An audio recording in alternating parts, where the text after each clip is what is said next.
Welcome, curious minds, to another deep dive. Today, we're plunging headfirst into a topic that has sent ripples of concern and even outrage across the cultural landscape of Borneo. It all kicked off with a seemingly straightforward event, the launch of Borneo.tv. But as we'll unpack today, it's ignited, well, a firestorm of debate, exposing deep-seated historical injustices and a profound struggle for self-determination.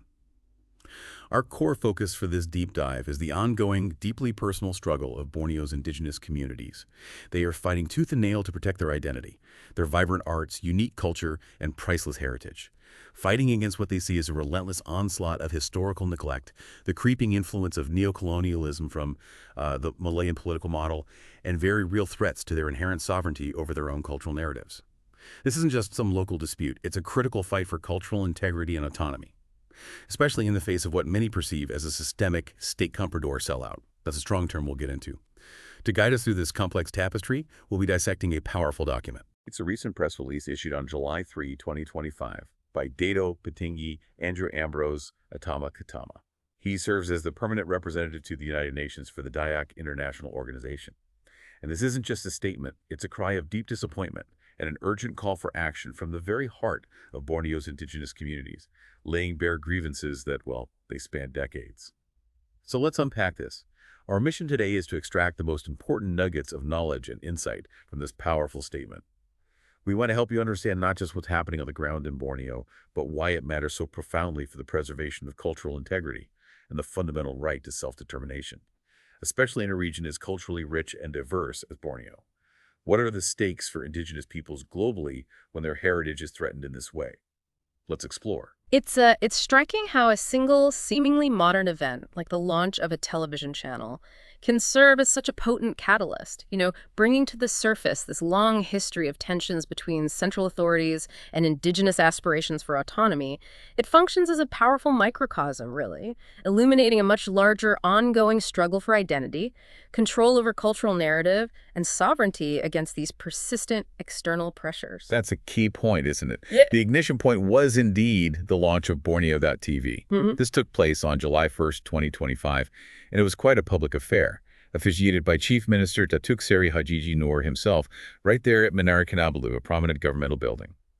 From an outsider's perspective, it looked like a significant state endorsement, a new chapter for regional media. And from the source material, we learned that the key players involved in this launch were the Sabah Madu Jaya, or SMJ Secretariat, that's a state-level entity, and Kuala Lumpur-based private company, IB Media Consultants DNBHD.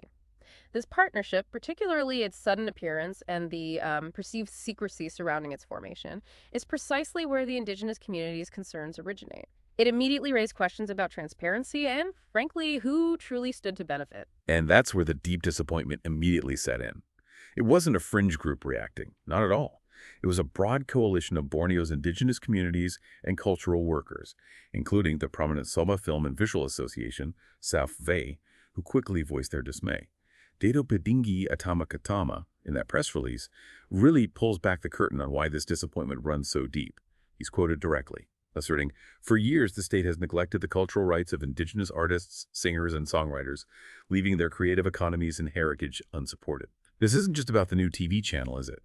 This accusation speaks to a much longer, more entrenched pattern of historical neglect that has, for decades, left indigenous creativity struggling for recognition and, well, resources. You're absolutely right. That quote serves as a powerful historical anchor. It frames the current situation not as an isolated incident, but as the latest iteration of a continuous historical injustice. The phrase secretive agreement isn't merely an observation. It implies a deliberate sidestepping of established processes, which in turn is seen as another betrayal of Sabah and Borneo's cultural, intellectual property and creative integrity. It's an echo of past unfulfilled promises, overlooked contributions. Atama's stark assertion, "they didn't care then and they don't care now," underscores a profound, almost existential sense of historical neglect. For these communities, it feels like their cultural contributions and economic well-being have been consistently sidelined, dismissed as unimportant by a centralized authority. An authority that, they argue, prioritizes external interests over local indigenous needs. It's a sentiment that speaks to a deep, accumulated wound of being disregarded. It's more than just a feeling of being neglected, though. The indigenous communities and their representatives are making a very serious claim. that this move by the SMJ Secretariat and IB Media consultant SDN-BHD actively violates established international and indigenous rights. They specifically point to the UNESCO 2005 Convention on the Protection and Promotion of the Diversity of Cultural Expressions. What exactly is the significance of invoking that particular convention in this context? Well, the UNESCO 2005 Convention is a critical international instrument. It's designed specifically to mandate the safeguarding and promotion of cultural diversity globally. It emphasizes that states have an obligation, a real duty, to create an environment where diverse cultural expressions can flourish. And critically, that communities themselves should be central to decisions affecting their culture.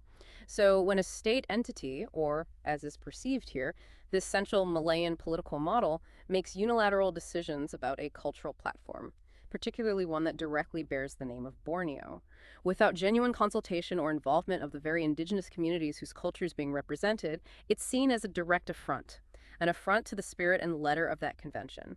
It's not just about what is displayed on a screen, it's about the fundamental right to cultural self-determination and the sovereign right of a people to manage and control their own cultural narrative. And then there's the United Nations Declaration on the Rights of Indigenous Peoples, UNDRIP, from 2007, particularly Article 32. This is where the crucial concept of free, prior, informed consent, or FPIC, comes into play. The accusation here is that this fundamental principle, which is globally recognized, was completely disregarded in the creation and launch of Borneo.tv. Yes, and the significance of FPIC for indigenous communities truly cannot be overstated. It is far more than just a procedural formality. It's a foundational principle. It upholds their sovereignty and their inherent right to self-determination over their lands, territories, and, critically, their cultural assets. Its absence fundamentally undermines their decision-making power and autonomy. For the indigenous peoples of Borneo, who have long advocated for greater control over their own resources and destinies, bypassing FPIC on a cultural platform like Borneo.tv is seen as a profound denial of their agency. It's essentially telling them that their ownership and their right to define and manage their own heritage don't matter, or that their consent isn't required for commercial or state-backed ventures leveraging their identity. This reinforces the perception that the Malayan political model, with its centralized decision-making processes, directly threatens their cultural autonomy and self-governance. It perpetuates historical patterns of external control. It's a direct challenge to their very right to exist as distinct cultural entities with sovereign rights over their intangible heritage. This is where it gets truly unsettling, really. We have a major public event, the launch of a new television channel, that appears to fly directly in the face of international agreements and declarations, agreements specifically designed to protect exactly what these communities are fighting for: their cultural diversity, their right to consent, their self-determination. It immediately transforms what might seem like a local business deal into an issue of global human rights, raising questions about Malaysia's adherence to its international obligations and its internal policies regarding indigenous peoples. Precisely. The invocation of these specific legal and ethical frameworks, UNESCO, UNDRIP, and the principle of FPIC, is critical here. It elevates what might otherwise be dismissed as, a regional squabble or mere commercial disagreement into a matter of international indigenous rights. It provides a universal lens through which to view these grievances, highlighting how deeply these communities feel their fundamental rights are being violated. This is not simply about whether a TV channel exists. It's about who controls the narrative, who profits, and whose consent is deemed necessary when leveraging a collective cultural identity. The fact that these foundational rights were allegedly ignored suggests a deeper systemic issue of power imbalance and a perceived disregard for indigenous sovereignty within the broader Malayan political model. Okay, moving on from the direct violations of international law. The core grievance here really boils down to accusations of cultural appropriation and, even more starkly, neocolonialism. Dato Petinggi Atama Katama specifically highlights this, claiming that the very use of Borneo in a platform owned by Dato Haji Islan Basar, who is the CEO of Al Hijra, a religious content channel, that this raises serious concerns about cultural appropriation. What's the specific problem with his ownership beyond him being non-Bornean? Right. The concern about cultural appropriation here is nuanced but profoundly significant. It's not just about the name Borneo itself. It's about who controls the narrative associated with that name, especially when it's commercialized. Dato Haji Islan Basar's ownership is problematic for several reasons. Firstly, he is indeed a non-Bornean figure, which immediately raises questions of external control over a distinct indigenous identity. That's one layer. But perhaps more critically, his association with Al Hijra, a platform primarily focused on religious content, specifically Islamic content, creates a substantial conflict. a conflict for Borneo's incredibly diverse indigenous communities. Many of these communities have their own distinct spiritual practices, belief systems, cultural expressions that often predate or exist outside the dominant religious narratives. So when a figure strongly tied to one particular religious perspective gains ownership and control over a platform bearing the name Borneo, it implies a potential for the marginalization, dilution, or even outright misrepresentation of the vast, varied, and often non-Muslim indigenous narratives and spiritual heritage of the island. It's a concern that their rich, multifaceted cultural identity could be homogenized, reinterpreted, or even co-opted to fit a specific external agenda, particularly one that doesn't reflect the spiritual and cultural diversity inherent to Borneo. This isn't just about profiting from a name, it's about controlling representation and potentially altering identity. And this ties directly into the powerful accusation of neocolonialism. Artist Yi Lan, a prominent Sabah-born national artist, put it bluntly on her Facebook page, warning that Borneo.tv, owned by a non-Bornean Malayan religious content figure with limited media experience, smacks of neocolonialism. Yeah. It's a very strong, very loaded word, particularly given Malaysia's own history. What does neocolonialism mean in this specific context, and why is it such a fitting term, do you think, for what's happening? Neocolonialism in this context refers to the continued economic, cultural, or political influence exerted by a dominant external center over a region even after formal independence. It's about power dynamics that mirror historical colonialism, but without direct political occupation. Here, it's being applied to the relationship between Kuala Lumpur, which is often perceived as the central, dominant cultural and political hub, and Borneo, specifically Sabah and Sarawak. When a distant entity from Kuala Lumpur, which represents the perceived dominant Malayan political model, exerts control or influence over a regional identity and its cultural assets, especially those considered sacred by indigenous communities. It echoes the power imbalances of the colonial era. It's the idea that key decisions affecting Borneo's identity, resources, cultural expression are still being made externally, rather than by the people of Borneo themselves.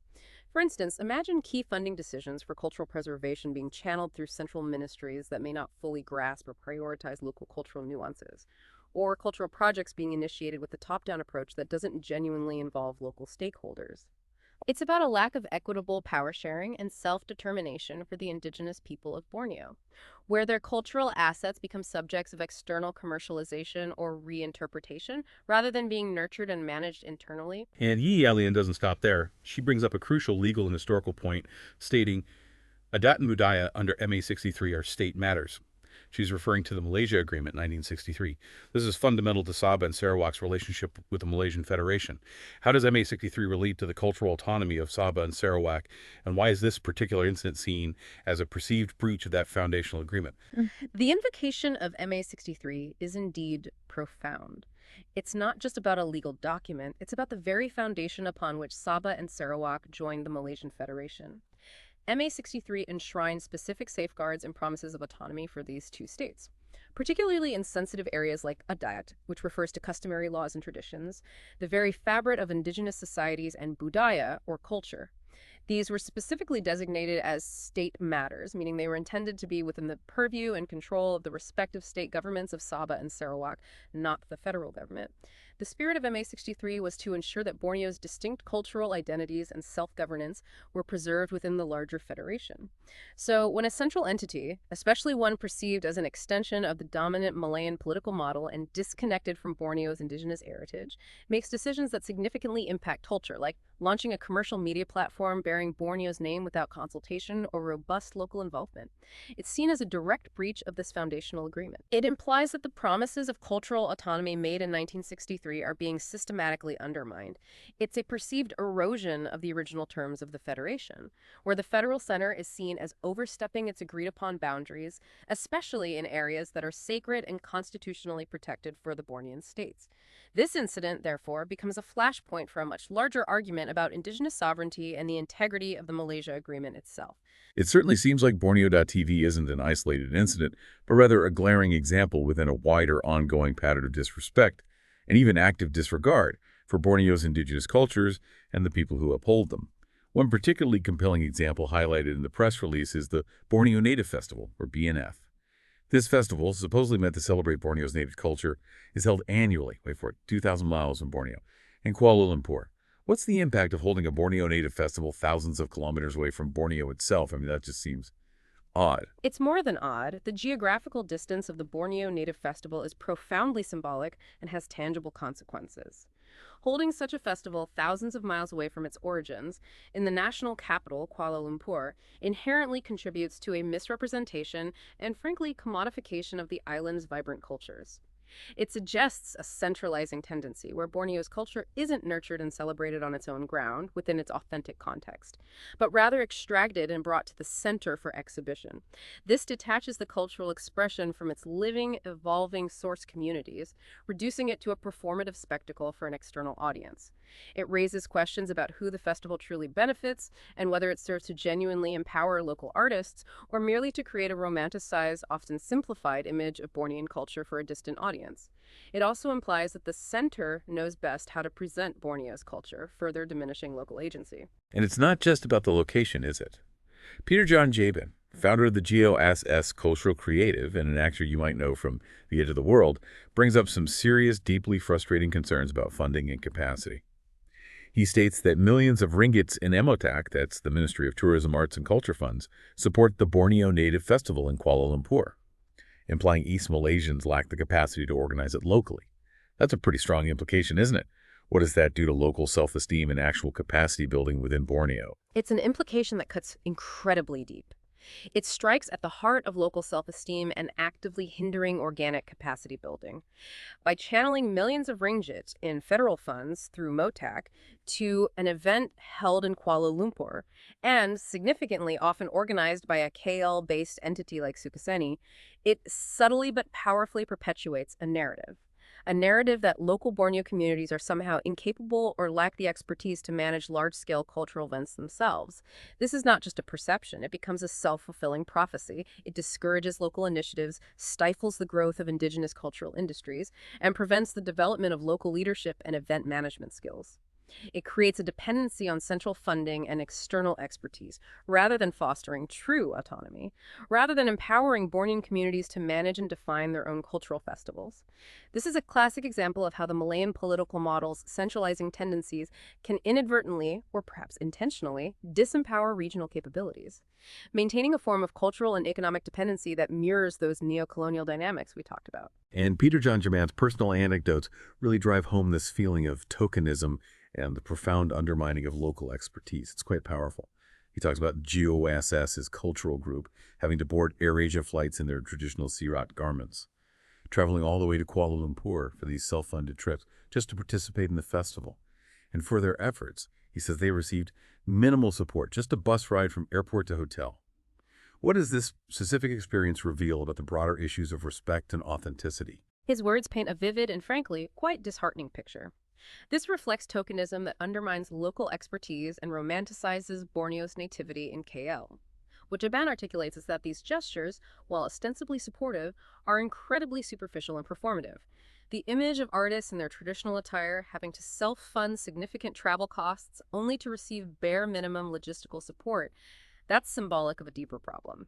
It reduces complex living cultures to a picturesque display for an audience far removed from their origins, transforming them into a native spectacle rather than genuinely supporting or empowering their creative and economic well-being. This tokenism also serves to perpetuate a romanticized, often simplified image of Bornean culture that aligns with external perceptions, rather than reflecting its true depth, dynamism, and contemporary relevance. It's about showcasing an exotic version of Borneo rather than engaging with its real, evolving cultural landscape or valuing the expertise of its own people. This, again, is a manifestation of the Malayan political model's influence, where the center dictates the terms of engagement and representation. And the ultimate disregard. J-Bomb notes that in subsequent years, when BNF actually held a pop-up event in Sabah, their own home territory, they still failed to acknowledge or involve GOAS. Can you imagine? He recounts with clear outrage. They didn't even contact us when they came to our own land. Instead, they had foreigners dressed as us to represent us. With experiences like this, how can we trust those who fail to appreciate us? This is beyond tokenism. This feels like active erasure and replacement. That anecdote is truly damning. It's not just a matter of oversight. It's a profound act of disregard and a symbolic appropriation of identity. To come to the very land where these cultures originate and then to actively bypass the legitimate cultural custodians Goas in this case, and instead enlist foreigners to represent indigenous Bornean culture, it's an outright insult. It demonstrates a complete lack of respect for local expertise, authenticity, and sovereignty over one's own cultural expression. This action directly validates the accusation of neocolonialism and highlights the ongoing historical injustices against these communities.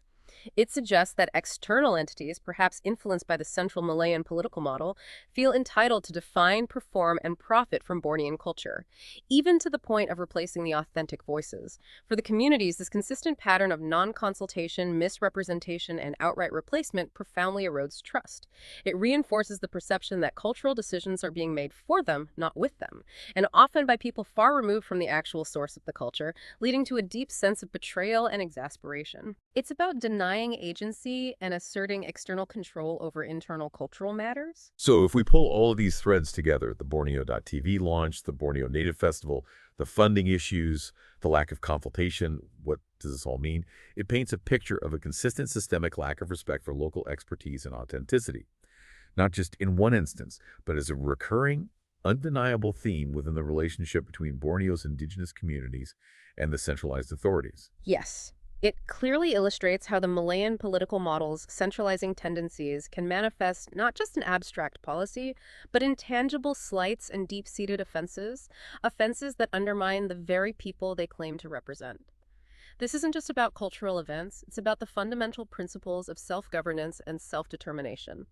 When a group is consistently not consulted on their own land, when outsiders are brought in to represent them, and when their cultural narratives are appropriated or controlled externally, it's a profound act of disregard that deeply validates the accusation of neocolonialism. It highlights a persistent pattern of historical injustices where indigenous agency is denied and external control is asserted over internal cultural matters. This creates a corrosive environment that breeds distrust and resentment, challenging the very idea of a harmonious federation where cultural diversity is truly respected and empowered from within. Okay, this brings us to what the press release boldly describes as a state sellout and deeply opaque dealings surrounding Borneo.TV. A major point of contention here, and one that fuels the comprador sellout accusation, is the CEO's dual role.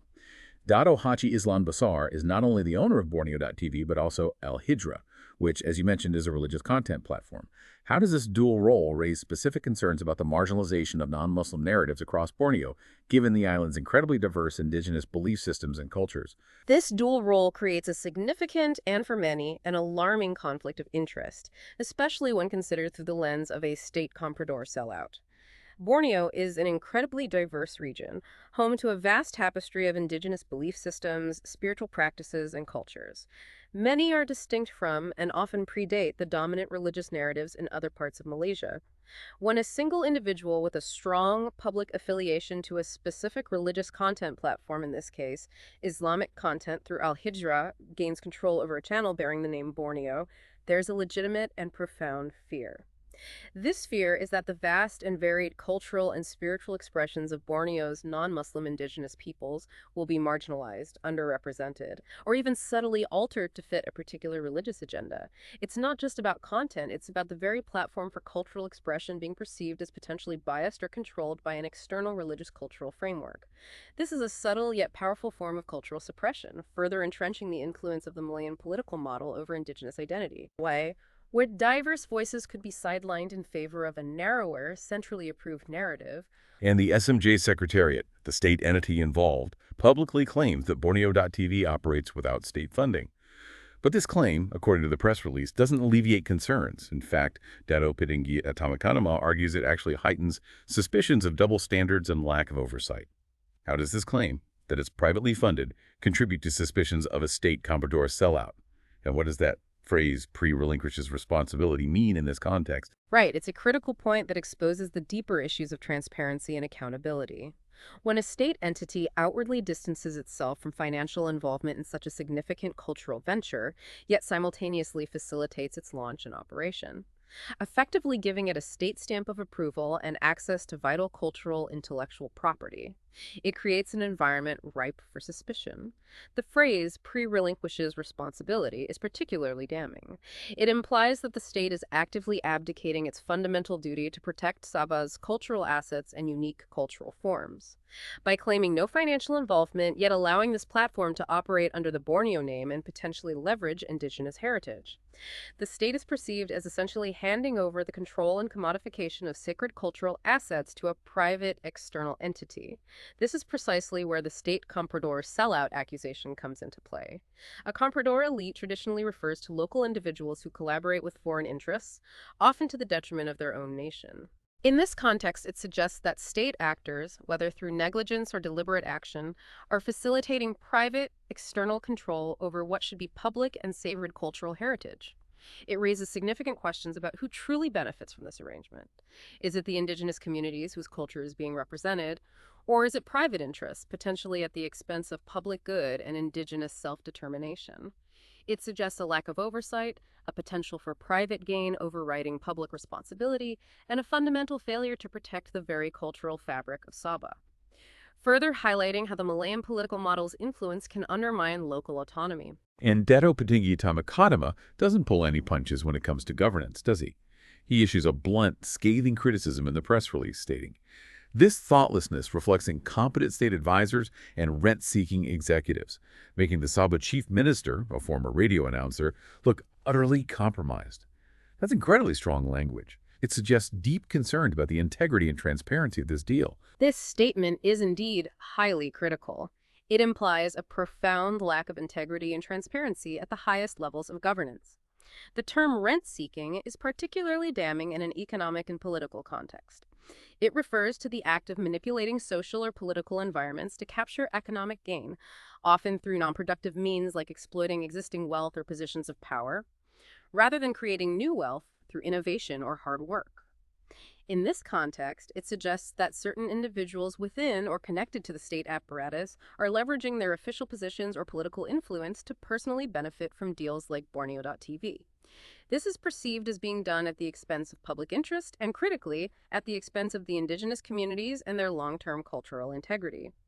The accusation that it makes the chief minister look utterly compromised suggests that the leader is either unaware of or complicit in practices that are viewed as unethical or potentially corrupt. It speaks directly to the idea of a state comprador sellout, where public trust and sacred cultural assets are compromised for private advantage. It indicates that the decisions surrounding Borneo.TV are perceived as being driven by motives other than genuine cultural preservation or public good. Further highlighting the problematic aspects of the Malayan political model's influence, which in this view allows for such exploitative arrangements to take root. This is a direct challenge to the integrity of governance and accountability in the region. And underlying all of this for the indigenous communities is a profound, almost spiritual belief, they state. Our cultural heritage, arts, traditions, and indigenous identities is sacred and must not be exploited, particularly for religious purposes. This isn't just about economics, media, or political power. It's about the very soul and spiritual core of their people. And they view this as not only an ethical transgression, but also a clear breach of the Malaysia Agreement 1963, which they argue explicitly ensures their cultural autonomy and therefore demands urgent action. This point encapsulates the emotional and spiritual depth of the conflict, absolutely. For many indigenous peoples globally, and certainly in Borneo, their cultural practices, traditional knowledge, and artistic expressions are inextricably linked to their spirituality and their very identity. They are not merely commodities or entertainment, they are living manifestations of their ancestors, their lands, their unique worldview. To see these exploited, or worse, reshaped and commercialized by external interests, especially for purposes perceived as alien or contradictory to their own diverse spiritual systems, is seen as an existential threat, a desecration. The invocation of MA 63 here is crucial because it transforms this deeply felt ethical and spiritual plea into a perceived legal and constitutional breach.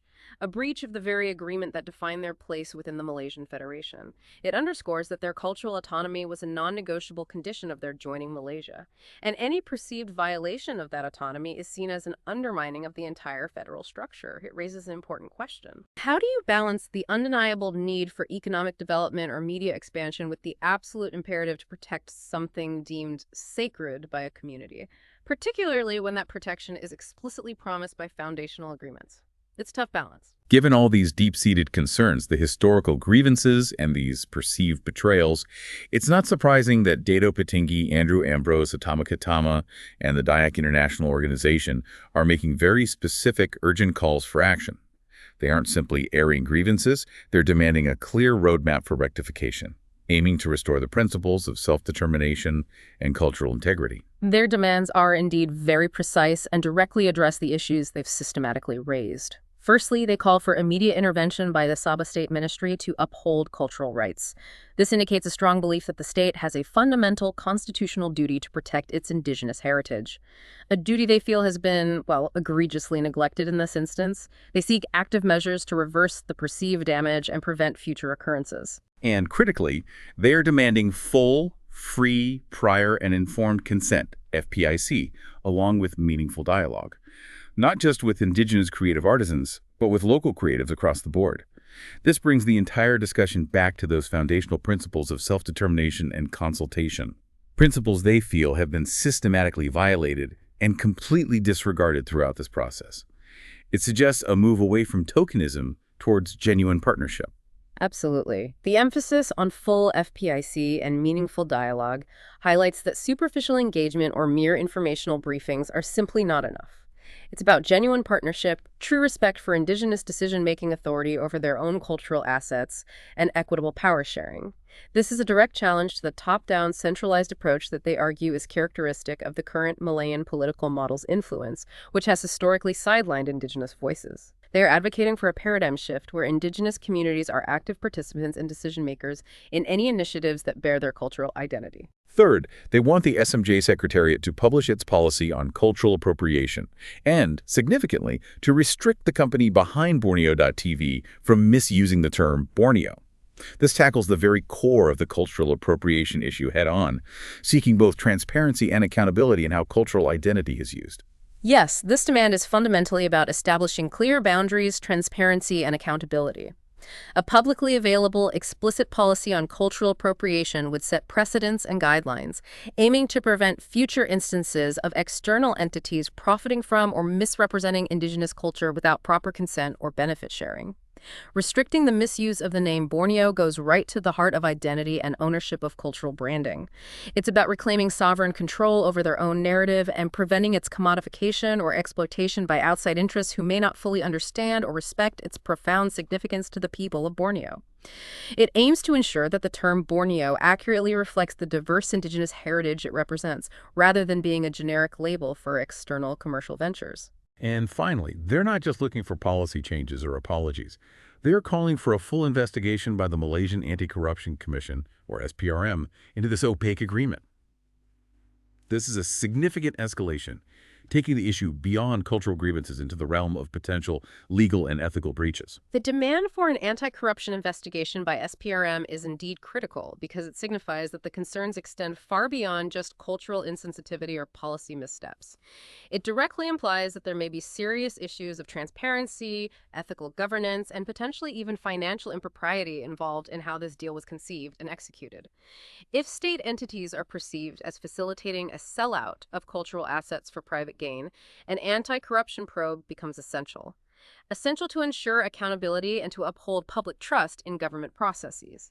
It raises crucial questions about who benefits financially from these arrangements and whether public interests, particularly those of the indigenous communities, are truly being served or instead compromised for private advantage.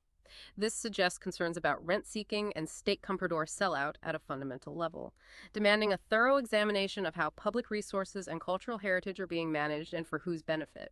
It's clear that this isn't just a plea. It's a very specific, multi-pronged roadmap for how Dato Petinggi, Atama Katama, and the Dayak International Organization believe these injustices can start to be rectified. It's a powerful call for systemic change, greater transparency, and a fundamental recognition of their inherent rights to cultural integrity and self-determination. So to recap our deep dive today, we've peeled back the layers of concern surrounding the launch of Borneo.tv. We've seen how this seemingly singular event has sparked immediate and profound disappointment among Borneo's indigenous communities, revealing broader, long-standing patterns of cultural appropriation and deep historical neglect. We've explored the accusation of neocolonial influence, particularly from what is perceived as the centralizing Malayan political model, and how this threatens indigenous sovereignty and cultural autonomy. We've also delved into how this situation is seen as a state comprador sellout, compromising sacred heritage for private gain and undermining the foundational promises of the Malaysia Agreement in 1963. And finally, we've highlighted the urgent calls for accountability and recognition of indigenous rights, underscoring the profound struggle for self-determination and the protection of their sacred heritage. This deep dive unequivocally underscores that the battle for cultural autonomy and identity in Borneo is not merely a regional issue. It's a profound and universal struggle for indigenous peoples worldwide. It vividly highlights the enduring importance of protecting unique cultural expressions from external exploitation and ensuring that communities have sovereign control over their own heritage and narratives. The specific grievances voiced in Borneo resonate powerfully with indigenous struggles globally, emphasizing the critical need for international frameworks like UNDRIP and UNESCO conventions to be genuinely upheld, not just in letter, but in spirit and practice. It's a reminder that true diversity flourishes when local voices are empowered and cultural integrity is respected as an inherent right. So, what are you left to ponder after today's deep dive? In a world that is increasingly interconnected, yet paradoxically often appears more homogenized by global media and centralizing forces, how do we ensure that regional cultural identities are not just preserved, but truly celebrated authentically from within their communities, rather than being exploited, diluted, or redefined by external interests? What responsibility do we as listeners and global citizens have in amplifying these essential voices, demanding transparency, and actively supporting genuine self-determination for communities fighting to protect what they hold as sacred heritage? Their struggle in Borneo offers a compelling case study for a much larger global imperative.